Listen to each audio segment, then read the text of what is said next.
The Tom Woods Show, episode 1681. Prepare to set fire to the index card of allowable opinion. Your daily dose of liberty education starts here. The Tom Woods Show. Folks, by now you've probably noticed that news about the virus is almost always fact-free hysteria these days. So you need my brand new free ebook, Your Facebook Friends Are Wrong About the Lockdown. Go pick it up at wrongaboutlockdown.com. Hey everybody, Tom Woods here talking to Diana Johnstone today. Second time we've spoken to her. Last time she was here, we talked about her book, Queen of Chaos, The Misadventures of Hillary Clinton. And today we're talking about her memoir because Diana Johnstone has been a political writer and a journalist for many decades. And in her present memoir, she looks back on, well, what her life was like, but primarily the topics that she covered over the years. And they go back to Vietnam and from that point on, basically. And she's an interesting person because she's not a libertarian, but she's not a doctrinaire anything, except, I think, a searcher for the truth. And that's why I respect her so much. So the book we're talking about today is Circle in the Darkness, Memoir of a World Watcher. I'll link to it at tomwoods.com/1681. Diana, welcome back. Well, thank you for inviting me. There's so much great material. I could do a whole week with you on this with no problem without breaking a sweat. However, that would make people feel like they had already read the whole book, and we're not going to give them that feeling. No, we're going to leave them wanting more with this compact conversation that we're going to have. But before we get into that, I'd like you to situate us in the thought of Diana Johnstone, because I've had you on before. Some of my folks won't be familiar with you. And I want to know, how would you describe the way you look, let's say, at the ruling classes of most of the Western world? I mean, you know, they rotate between a supposedly liberal and supposedly conservative. But what do you think? What do you feel like they all have in common that people on both sides tend to miss? Well, actually, we're talking about the Western world. We're talking about NATO countries. What they all have in common is they're pretty obedient to Washington, frankly. Yeah.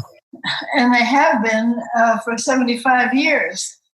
And they all are following the same sort of liberal, now neoliberal ideology, human rights, and interfering in the rest of the world, giving the rest of the world lessons from the West. That they all have that pretty much in common. Of course, the economic policies are increasingly neoliberal, but politics is everywhere, as in the U.S., I think, more and more dominated by cultural or attitudinal issues rather than economic issues, which are sort of taken for granted and decided by technocrats. Right. That's certainly true. Where does somebody like you, let's say, or like me, now you and I have different outlooks, but we are both, I don't know, perhaps equally contemptuous of the mainstream elites around the Western world. Well, somebody in politics who comes along who doesn't fit into that mold, who's not a neocon, who's not a neoliberal, let's say, what happens to them when they try to introduce their voice into the conversation? Well, they can talk a lot to themselves, you know. I think, you see, I've spent this long time looking around in journalism, more or less, and I think that conformism has gotten worse in my long career.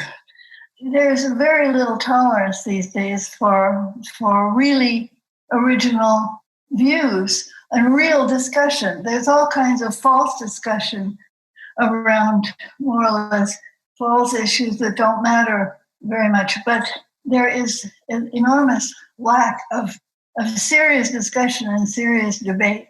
And I think this can be alarming to people regardless of their point of view. I mean, at least you and I clearly, I'm sure, disagree on issues. I think particularly economic issues.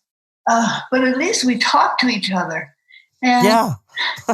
and the dominant mood here is, oh, you mustn't talk to people who don't agree with you. And if you're on the left, if you talk to somebody on the right, that makes you a red, brown, fascist lurking in the shadows.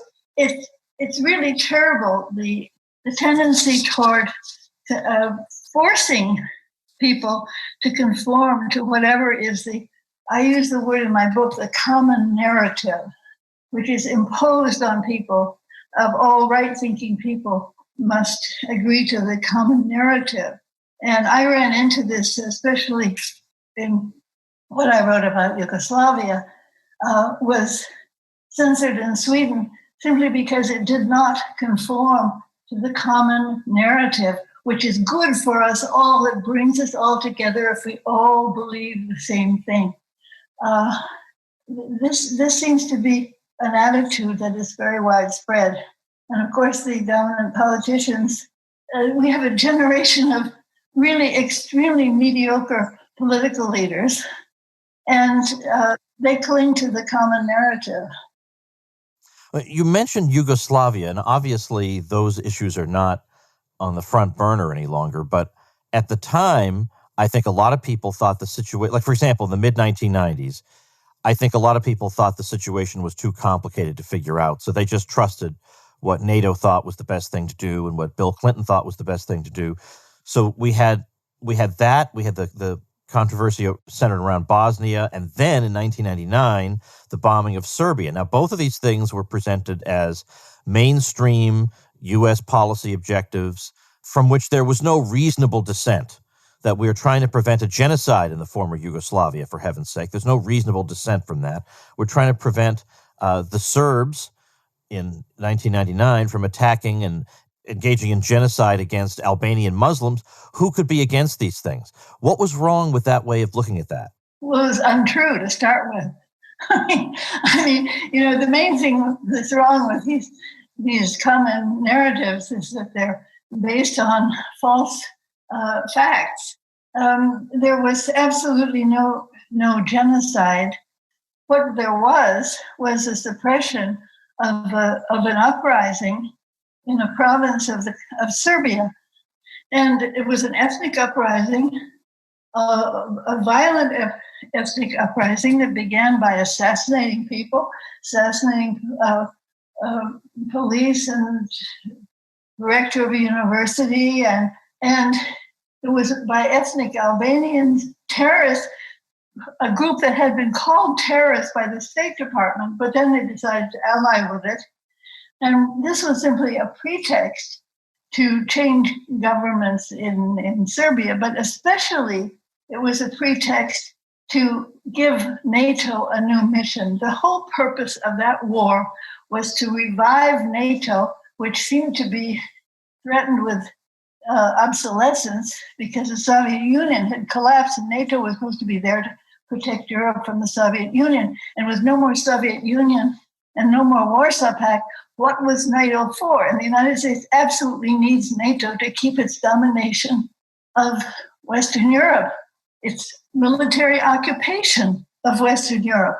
And so NATO needed a new mission, and the new mission would be humanitarian. We have to go save people by bombing the country and having it torn apart. And that was what that war was really all about.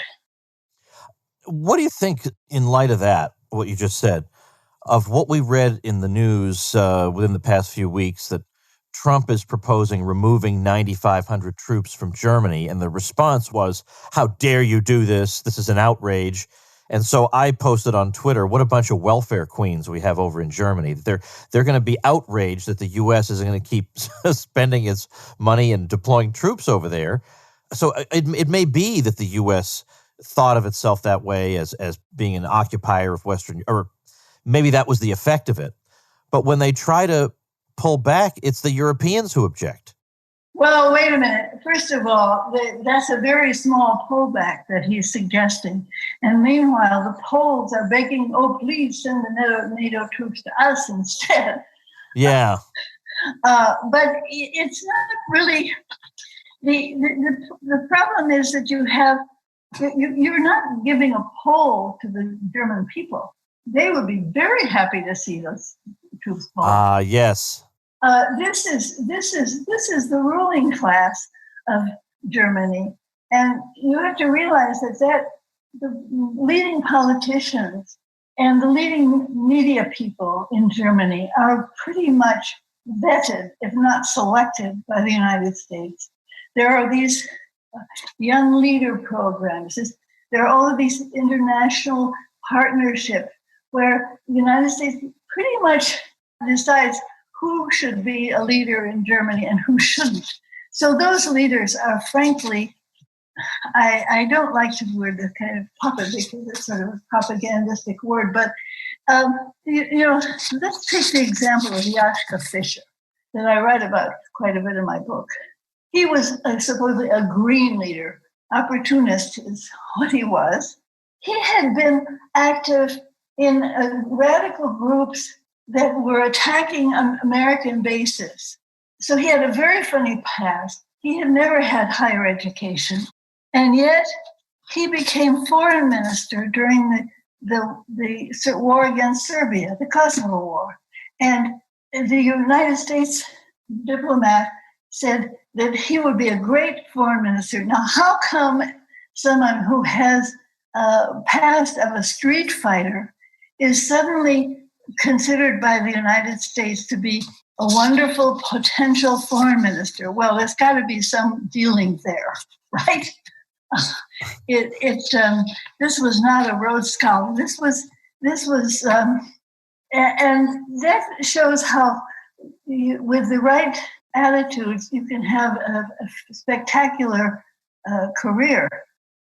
That's rather an extreme example, but it's an extreme example that illustrates that the United States has huge influence, to put it mildly, on the leadership there.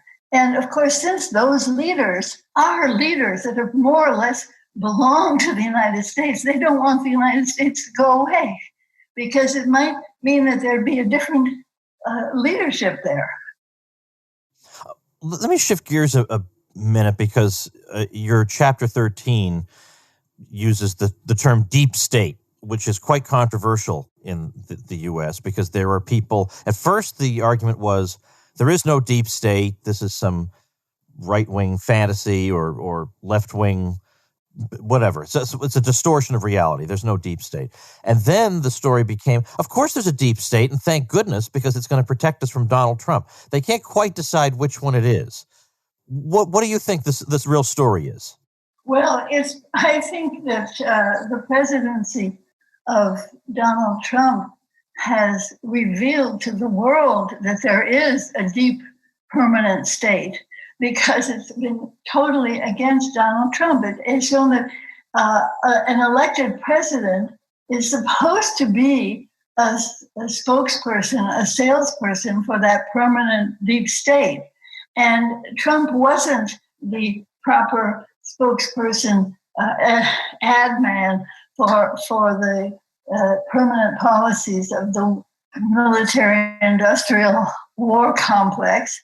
And so they've done nothing but try to sabotage him. And especially now this comes out with this book by Bolton to sabotage, in particular, any efforts he might have wanted to make to stop, to end tensions and end the threats of war.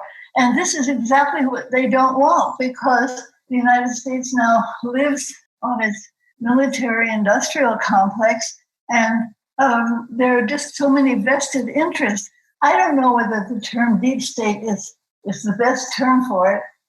Sometimes there are phenomena that don't really have a good term for them, but they're there, very much so. Well, when I look at let's say the commentators in the news, there is a range of commentary that we're entitled to, apparently, in the mainstream. So we have the left liberal establishment. So that would be the Hillary Clintons, and then the neoconservatives. I mean, I don't even know if Mitt Romney is an intellectual enough conservative to count in there, but it would be something like that. And they're all anti-Trump, and they're all pro-deep state. I don't know how else to describe it.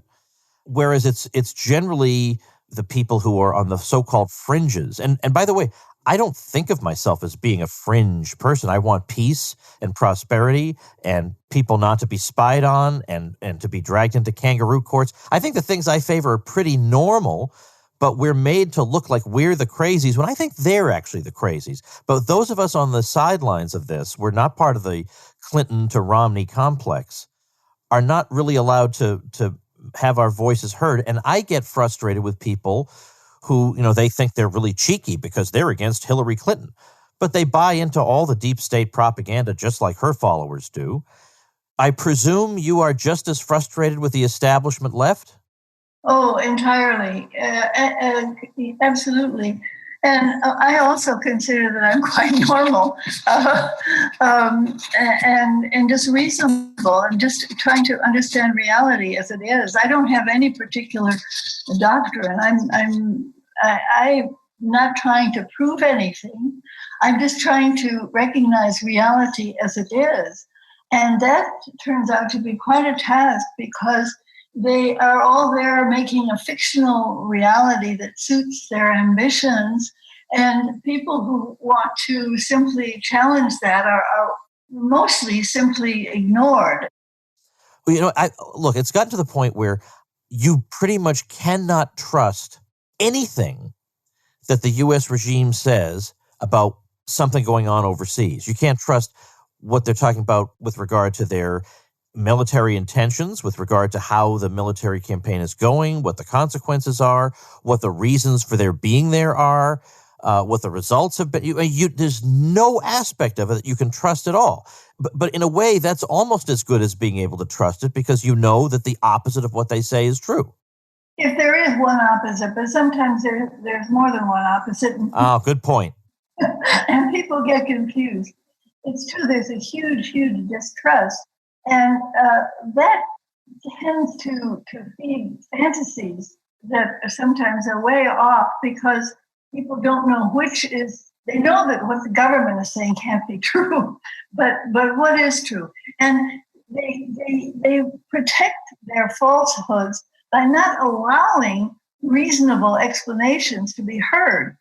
So that a lot of people who don't have access to don't have the time to study a question will just go off on wild ideas because they haven't got the time or the scholarship or whatever to know what the real explanation is. And people who do study these things and do have reasonable explanations are marginalized. And so the fantasy world just goes right on. What advice would you give to young journalists in light of your own career? Wow. Let's see.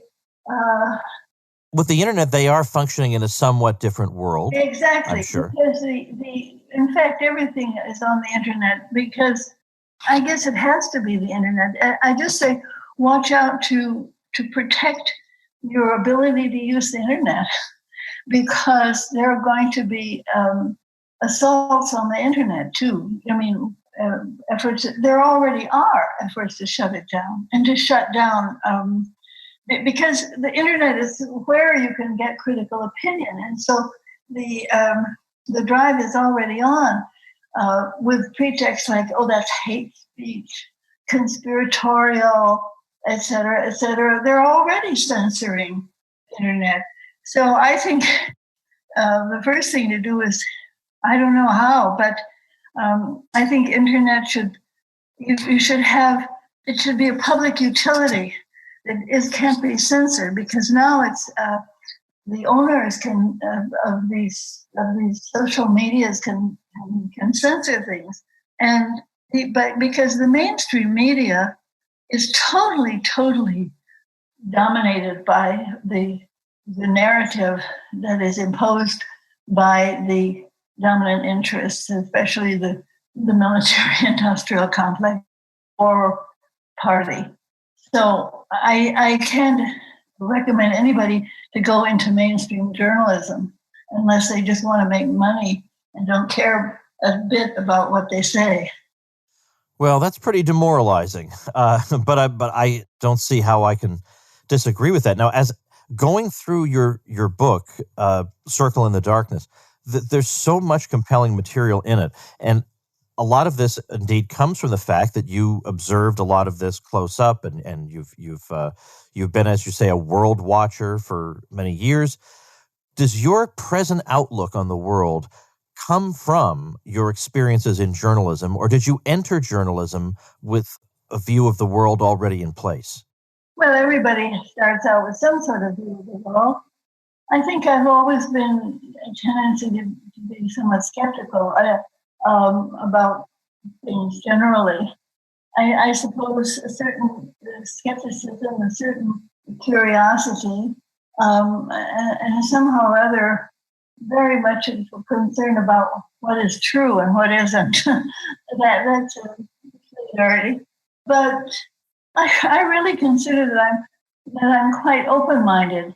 But of course, we have influences, and I mentioned in my book I was greatly influenced by my father, and he had been in Asia working for the government and things. And from him, I had gotten some realistic views about the world, and also views that the wars are a bad thing, and that the excuses for wars are usually not true.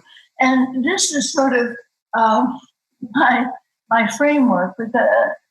It's an opposition to war and an opposition to all the deceptions that go along with war, all the lies and unnecessary hatreds that are promoted by wars. Over the course of your career, what news story that you covered most shocked you? And it could be you were shocked at the callousness of a regime, or you were shocked at the gullibility of the public. What issue would you say left you the most shaken? Well, it's hard to answer that, because I think I first was shaken by the fact that even the left-wing journals would not take my first-hand account of what was happening in Kosovo. I was there. I had been there as a student. I knew much more about that place than the other reporters, and I was just being there, and I couldn't get published in left-wing journals about that. But I think the event that I find the most horrific is the destruction of Libya, which was a totally gratuitous crime based on absolute lies that destroyed a country that has created chaos in a whole continent. And this is the most, I mean, there are a lot of crimes committed, but somehow this total destruction of a third world country that was the most prosperous in Africa, and it's led to disaster, including the refugees from Africa coming into Europe, and that was a total deception. And of course, you know who was behind it, especially Hillary. Right, and we talked about that in the last time you were on the show, was specifically Hillary and the disasters that have followed her around. And the thing is that in these situations, you find yourself seeming like a Trump supporter, because my question here would be, if Trump had done something that led to this kind of result in Libya, chances are we would never hear the end of it. Whereas right now in the Washington Post or the New York Times, Libya is the last thing in the world they want to talk about. I mean, it comes up from time to time. You do get an honest journalist, 30% honest from time to time, but it's not front page news. Nobody cares. They've moved on. But the other thing about Trump, and again, this makes it sound like I'm a cheerleader of his. I'm frustrated beyond words by this guy. The people he chooses to surround him with despise him and what he stands for, and yet he still chooses them. He's got this deep state coup going on, and he refuses to give an address to the public outlining what's happening. He's the president of the United States. He could have one of the best speechwriters in the world lay out exactly what's been going on, all the creepiness, all the people and what each one has been up to, and he doesn't even do it. He can't even lift a finger to defend himself except in feckless tweets. I don't know what to make of this person. The trouble is, I wrote this at the end of my book on Hillary. I said, to really change things, you would need to have someone come to the presidency with a team, a real team. Now, Trump didn't have a team. He doesn't even seem to know. I mean, I could write out a good foreign policy team for him. Me too. Yeah, me too. And he won't listen. But instead of that, what did he get? Bolton. I mean, he gets the worst imaginable people. And it's like he hasn't got a clue about if he meant at all what he said about what he wants to do. He's hired exactly the wrong people. And so he simply, this is the thing about being an outsider. He really was an outsider. He really is an outsider. And he's come in and they are just dominating him and sabotaging him at the same time. You need someone who is outside of the system, but who knows enough, who could hire Charles Freeman, I could mention a lot of names of people that he should have. Of course, the problem is that these people you name have to be approved by the Senate. And of course, the Senate was there to sabotage him all the time, too. So a president is not that all-powerful. Well, that is a good point. Now, I guess I just feel compelled to ask, looking over, again, the diverse array of topics and places that you've covered over the course of your career, you've seen an awful lot, you've written about an awful lot. Sitting here in 2020, is there any way you can leave us on a legitimate note of hope? That is, my hope just goes back to my ignorance. I say, the circle of knowledge is always out in darkness. There's more and more that you don't know. I always say I don't know about the future, and so I just always consider that the future can be better than I can imagine, because there are a lot of surprises. We've been just having a lot of surprises, all bad, but maybe something can come of it, because at the exact moment that you're speaking, things, I can only hope that there's so much irrationality that it can lead to a backlash of reason. If people could go back to be reasonable, that's what I care. Yes, my outlook is reason. Reason is the only possible communication between human beings. We all have some capacity for reason. I'm an Enlightenment person. And there has just been, with postmodernism and everything, there has just been a flight away from reason to emotion to subjectivity. And this leads to total chaos. And if people can just maybe somehow or other there's a reaction back to reason, that's all I can hope for. Yeah, I agree. The question is, who is going to pop up to lead that? And I don't feel optimistic about that. In the long run, I feel fairly optimistic, but in the short run, things seem pretty discouraging. But I very much enjoyed your book, which I'm going to link to at tomwoods.com/1681. This is episode 1681. The book is Circle in the Darkness, Memoir of a World Watcher. It'll be linked there. You'll enjoy reading it. And a lot of my folks, again, look at the world. They come from a different starting point, but sometimes we wind up in the same place after we've viewed historical events through just the lens of reality and not the lens of a regime's propaganda. And there's a lot of what's in your book corroborates what I've just said. So the book is Circle in the Darkness, Memoir of a World Watcher by our guest, Diana Johnstone. Thanks so much for your time today, and congratulations on the book and best of luck with it. Well, thank you. It's a pleasure to talk with you. Okay, folks, that's going to do it for another week. I hope to see you in Las Vegas for Freedom Fest, which is still going on, July 2020. It is still happening, and I'm going to be doing several things as part of the program, and it's going to be a great time.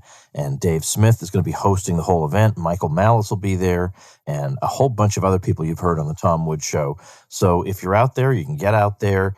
Let's try to, live a halfway normal life for a little while. Check that out, freedomfest.com. See you all next week. Become a smarter libertarian in just 30 minutes a day. Visit TomWoods.com to subscribe to the show for free, and we'll see you next time. Like the sound of The Tom Woods Show? My audio production is provided by Podsworth Media. Check them out at podsworth.com.